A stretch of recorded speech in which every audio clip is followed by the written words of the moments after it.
Hey there everyone, welcome back to the great state of New York. And in this video we're going to be checking out some old railroad relics. Everything from abandoned sections of the track, small bridges, even some old rail cars and rail related equipment. So joining me as well is Nick of Nick's Crossings right here. Hey everyone. And we're currently walking along a section of two lines which are going in that direction to a switch. And this direction is a little bridge and it goes off into another area which we're going to show a little bit later in the videos. So come along with us as we check out some old railroad relics.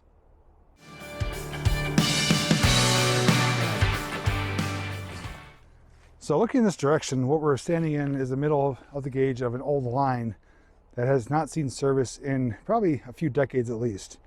There's actually a secondary line down here which connects to a switch up there in the distance, about 100 yards or so.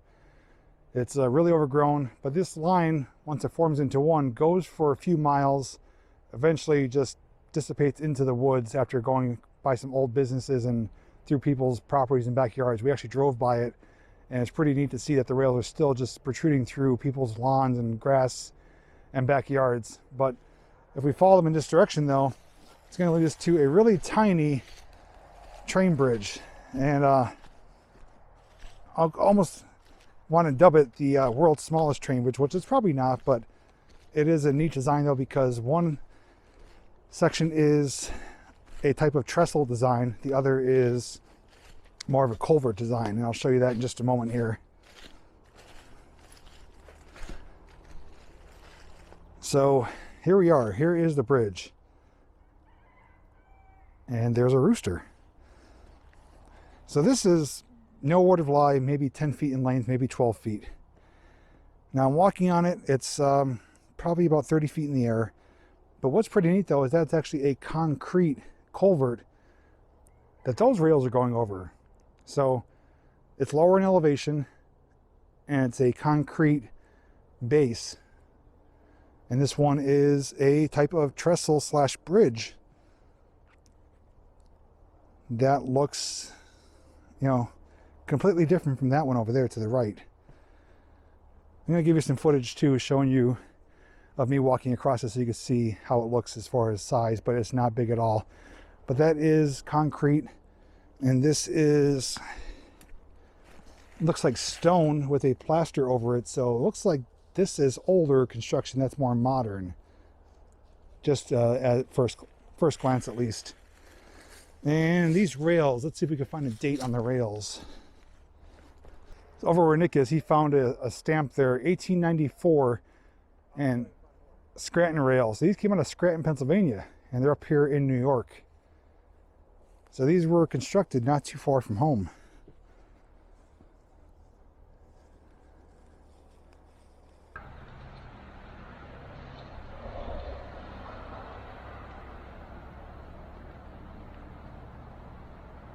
You can see it's not very big at all, maybe 10-12 feet at most. Very small bridge.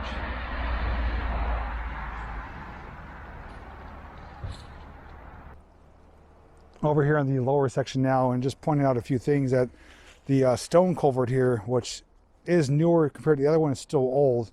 It's old concrete, but there's actually a section of rail right there. And this big beam here, I believe, was on top here, and it fell in, but the inside of it has rails protruding as rebar to help keep it intact. So they used rail as structural support for the concrete. Another rail there too. And it's a dry creek bed right now. All right, so continuing on with our next location here, we do have a commercial business across the road. I'm going to crop in to show you. And it has a coach car as part of the structure, which is pretty neat. On top of that though, right in the front there is a signal tower there. So looks like it may have been something railroad related as far as the business goes, or just something that they used for getting people's attention. But it'd be neat to see if those lights light up at night, and to see what the inside of that coach car looks like now. Now there is a residence behind it. The business looks to be closed, but at one point it was operated as something, but they did repurpose a coach car. But right below that though, we do have some more somewhat forgotten slash abandoned rails. Now right there is a main line that is active, but there are two sets of non-active lines. So we are walking next to one right now there is a little access road where it says dead end. But the tracks do continue up around the side here and then terminate. But then we come over here by Nick, and we do have old telegraph poles. These are the ones that we see the insulators sitting on. And even though the insulators have been stripped clean, the poles and the screws that the insulators screw onto are still protruding, like right here. There's like a piece of cork, piece of wood. They screw right onto those. So there's a pile of them sitting here, as well as a pile of, get your shadow out of the way. You're always in my shot. A big pile of spikes. And right here is another section of line, which is no longer used. The ties are barely holding on. They're almost rotted down to nothing, and does follow the curve of the main line here. So it's just overgrown, looks like a deserted section of track. And he's in my shot again.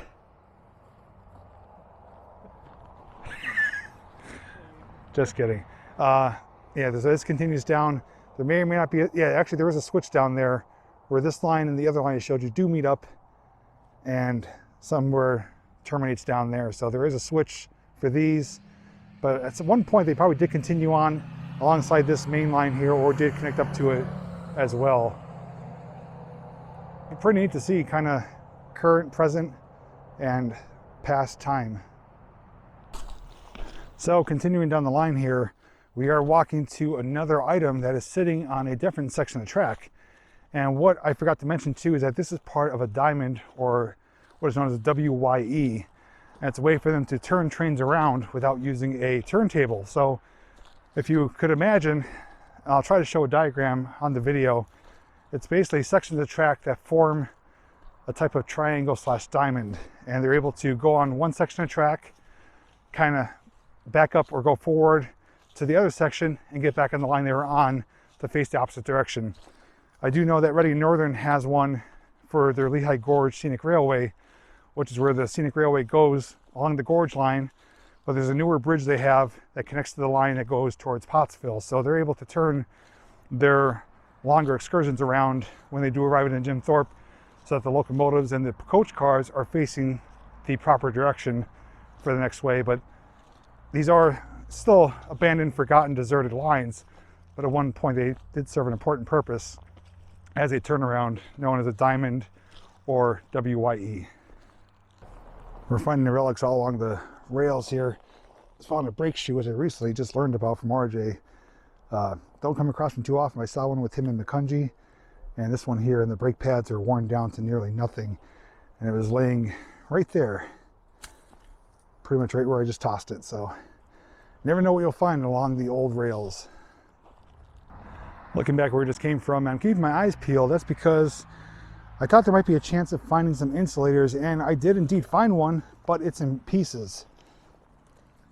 These are the ones I have on my desk that I found, and people have also sent in as gifts, but same type, the glass insulators.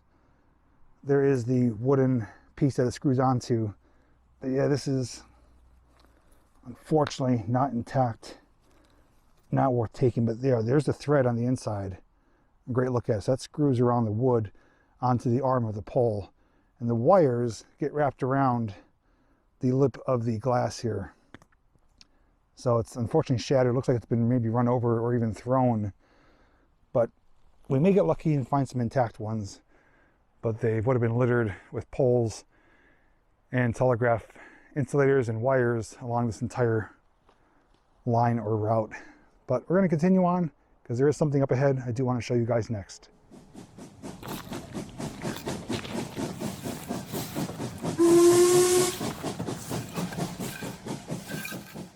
All right, we've come upon our next item that I want to share with you guys. And this one, we won't be able to go inside, but we certainly can look at it from the outside. And as I tilt up, you can see it right there. That is an old coach car sitting on a section of rail that I believe is possibly landlocked. The rail would have went across the road there, and the road is paved over it. This line that's sitting on would connect to this as part of the diamond, or WYE. There's something over there too we're going to show you later, but that may or may not be landlocked depending on if this connects up to anything further down the line.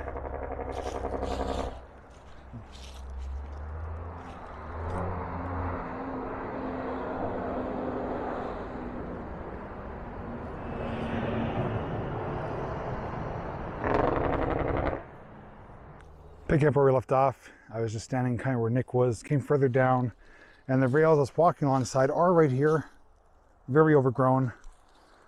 And right up here is the switch that connects this coach car to this line. I'll show you the switch first, then we'll check out the car. Heavily overgrown. Have not seen trains move on these rails in years. As you can tell, there's trees and other things. This, I believe, is known as a frog, for where the tracks intermingle like this.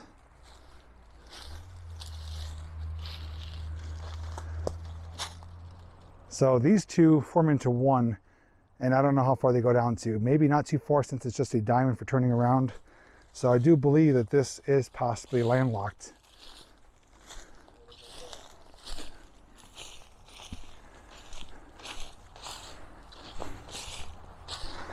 This is really thick and nasty to get through. There's a lot of spiky, pointy, hurtful things that want to just grab onto you and not let go.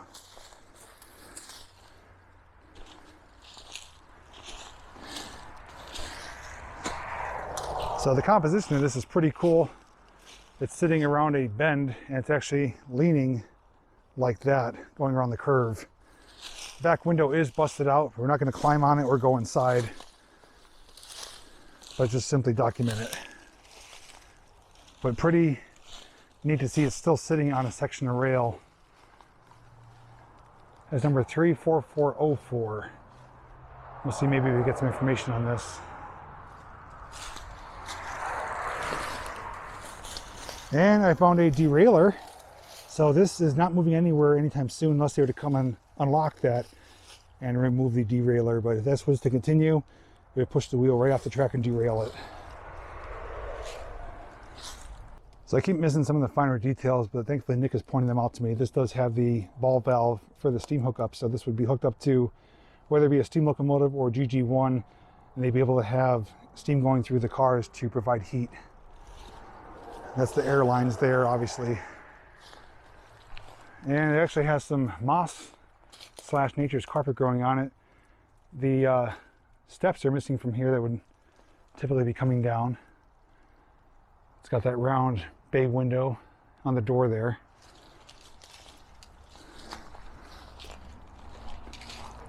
It's very rotted out, unfortunately.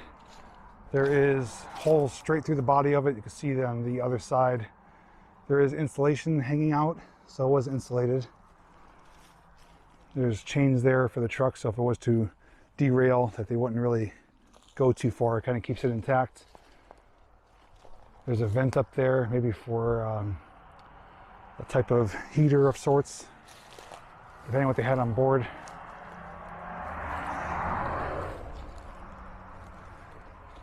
It's like every other window or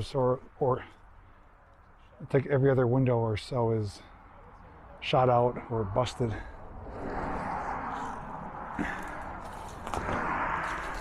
There's a little compartment here, may or may not have had a type of generator. So what I originally thought was a generator compartment, I was mistaken, but not too far off. But the generator is actually on the other side here. As I bend down to show you, all the equipment's over there, so it's able to provide its own lighting and whatever other things were needed for power, but it had its own power source with a onboard generator. Very sad condition. This is posted, so that's why we're not going up. This is what's missing on the other side. These steps here are missing on the back. These would be on both ends. And what they would do is, put a stool there, like a step stool, to step down so it's not such a high step. But these are for the loading, unloading of passengers. Or they would walk through the vestibule area if they were walking from car to car. Oh, it's actually open, so we could get a shot in here. So it is primarily stripped. All the seating is gone.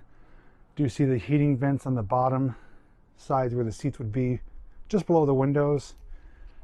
Possibly a bathroom and or some type of equipment for the personnel operating it. The top compartment is open, which would have been closed up. But yeah, it's pretty gutted, and even the floor is in really bad shape.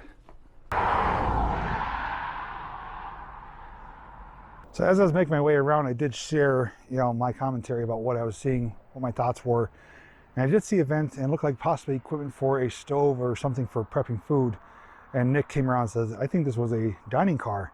And that would make sense. I mean, even though it looks like a coach car, you could have had tables in there for dining, which would make more sense based on how it's kind of gutted. They would easily be able to take out the seats and tables. But most likely, he is correct. It's a former Delaware Hudson dining car, as far as we know.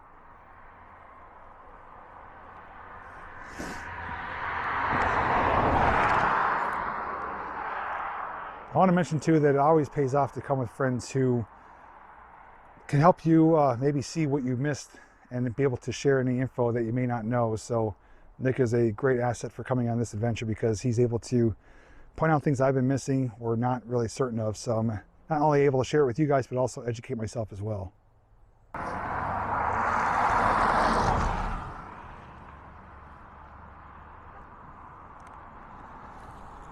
As mentioned too, I did say this is landlocked. That's because the rails would have continued across the road, and they're still there, but they're buried under pavement. They would have continued up that way and eventually met up with the line that we started off on with our video. There's a caboose over there, which we're going to be getting to in just a moment or two, as well as some old abutments of a former bridge that would have went across the road and would have had another line going in that direction. So a lot of history here, a lot of relics, a lot of remnants of the railroading past. All right, moving on, directly across from the dining car, we cross the road and have a pretty neat looking structure. What appears to be a home. Nick thinks possibly a switching house. It does have some pretty ornate construction elements up there along the underside of the roof. Big wraparound porch. Right next to that though is a caboose, complete with the cupola. So we'll see what we can find out about this one. Sitting down here in like a little ravine. Is it on rails? Yeah, it's actually on rails. Sunken down into the ground. So maybe this was open to the public at one point as a type of maybe museum, or could have been an office or something. It's in fairly decent shape. Windows are intact. They have modern blinds on the inside.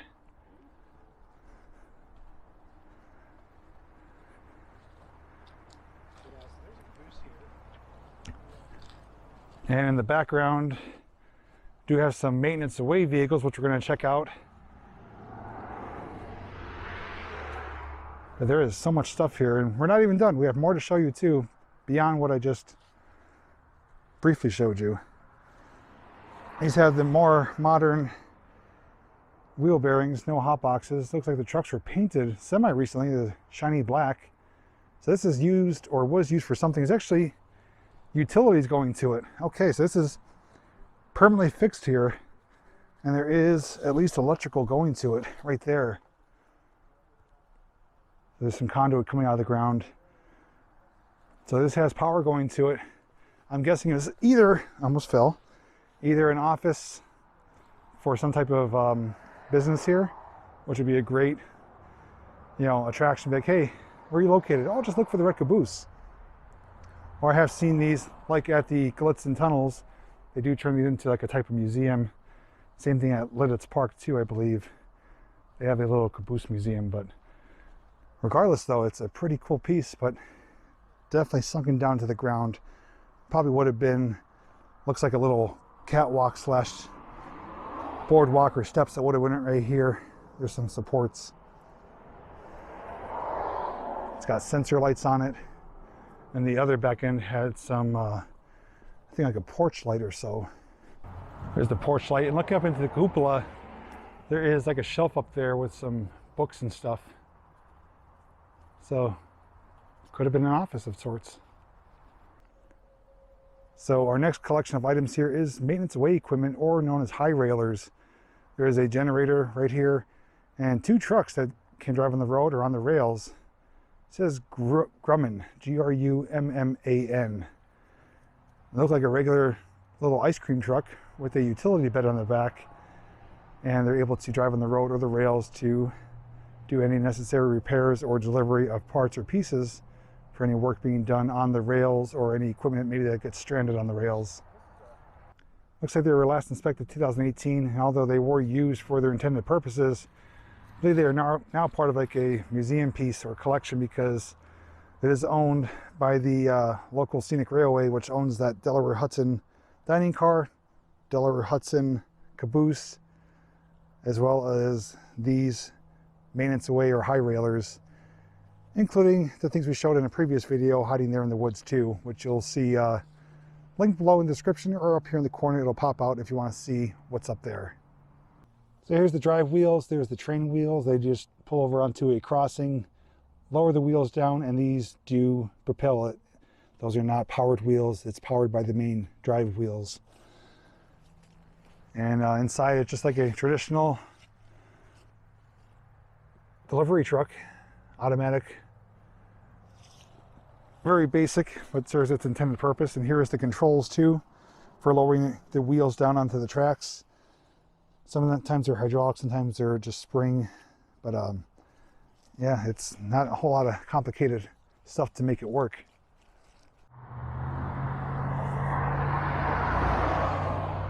All right, so next up we're looking at 2 old stone abutments. There's one right there and one on the other side of the road. And there would have been a train bridge going across the top of this.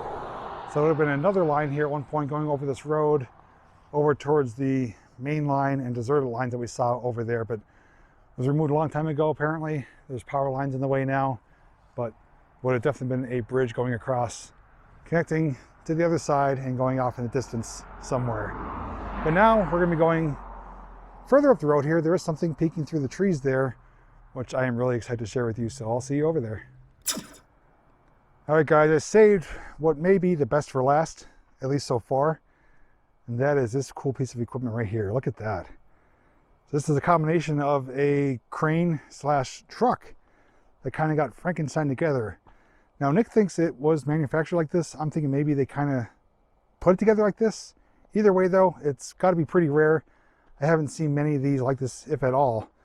Other than the one that we showed earlier back behind the caboose, which is a little brother of this one. But this is so neat.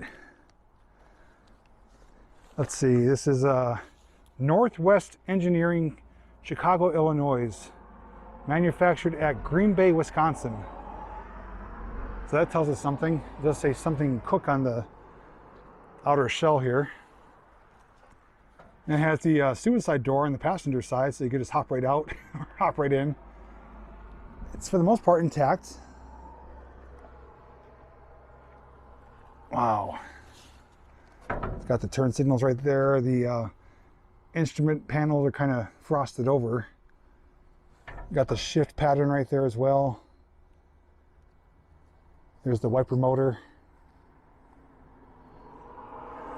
Look at the back, there's a dome light, window still intact back there. The seat is barely holding on, but as we move from the truck portion to the crane portion is where it gets pretty interesting. Now, if you look back here, this is actually chain driven, a chain driven rear wheel drive system. So it doesn't have a drive shaft that I know of. It just has like something on the innards, like similar to, I guess, a PTO, but it wouldn't be a PTO. But somehow, you know, it's getting power to the chain, the sprocket, to turn the wheels, and even the chain is connecting the dualies right here to each other. So you can't imagine it's a very safe, reliable way to handle things. But here's looking inside. There's the seat pan. There's some controls: drifting, swing, engine, stop, travel, and warm. Maybe for gearing. There's the motor in there as well. This is friggin' awesome. Got some pedals on the ground there. That is the operator's compartment.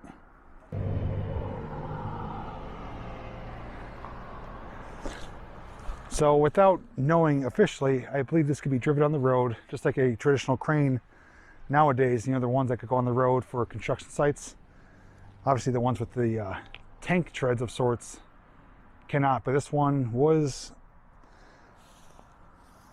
roadworthy and legal to be on the road. It does have, you know, blinkers, and it has probably serves as brake lights as well. It does have road tires. There's 2 sets of dualies there. You can see the spool of the cable,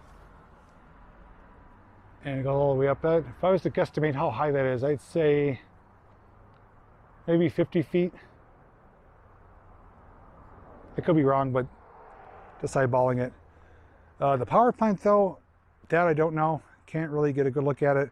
I want to say diesel powered, but maybe those of you who are more familiar could educate myself and the viewers on that. But regardless, you know, even though I don't know that, it is such a cool piece of equipment.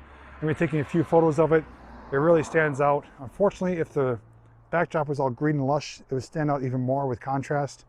It's kind of blending in right now, but still, it is a really unique piece of equipment here.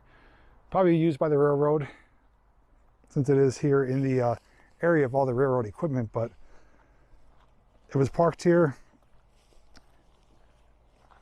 unofficially forgotten about, and kind of frozen in time. Just thinking about, you know, what this was able to do as far as what jobs it worked on, people that operated it, and knowing that they parked it here for it to never run again, which is unfortunate, but that does happen quite often. Let's see, is the yeah, the motor's still in there. As far as year or manufacturer, other than what I was able to see on the plate there, I don't honestly know if it's a Ford or something else. Headlight there, this one's broken off. There's another look into the engine compartment. Yeah, there's the door right there. I'm trying to see what that says. C-L-A-U-D-E.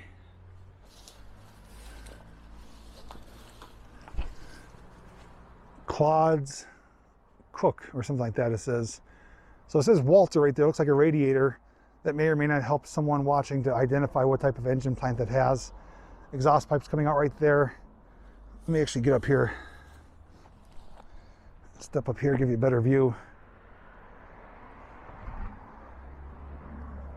Looks like it has maybe the blocks that came out for support for stability. Another chain driven system on this side here. But yeah, I was really excited to see this, that I was on Google Maps, but still sitting here today and able to share it with you guys. All right, guys, I want to hear from you. Comment down below. Tell me what your favorite old railroad relic was that you saw today. Tell me which one was your favorite. For me, I can't really decide. I mean, each thing has its own cool and uniqueness to it. Whether it's this crane truck that we showed here, the dining car, the caboose, the deserted sections of the track, they all are really cool in their own aspects and have a tale to tell. But would love to hear you guys' thoughts on it. Hey, that was too loud. Also, the way I filmed it too, of, you know, giving my commentary, walking on the ground, throwing in some aerial footage. Hopefully made an entertaining video to watch, but of course your feedback will be appreciated. But if you want to see what we did before this video, as mentioned earlier, check down below in the description for a link to that video and also a link to Nick's channel. Anyways, thanks so much for watching. Enjoy the rest of your day, and like always, I'll see you in the next video.